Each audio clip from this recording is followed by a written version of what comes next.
Flat ও ভবনে বিনিয়োগ করে কালো টাকা সাদা করার সুযোগ বন্ধ করা হয়েছে। রোববার আগামী অর্থ বছরের বাজেট চূড়ান্ত অনুমোদনের সময় কালো টাকা সাদা করার এই বিধান বাতিল করা হয়েছে।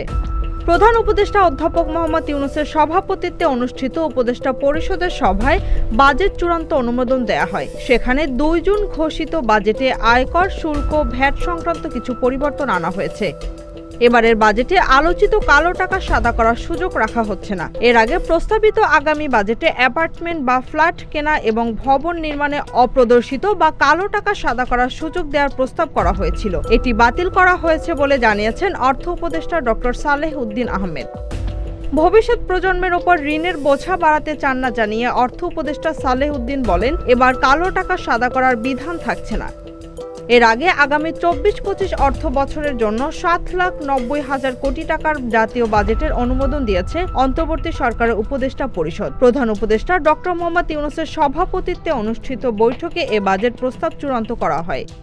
প্রস্তাবিত এ বাজেট নিয়ে অর্থ মন্ত্রণালয়ের ওয়েবসাইটের মাধ্যমে গত 19 জুন পর্যন্ত নাগরিকদের কাছ থেকে মতামত গ্রহণ করা হয়। এরপর কিছু সংযোজন বিয়োজন করে বাজেটের খসড়া চূড়ান্ত করে অর্থ মন্ত্রণালয়।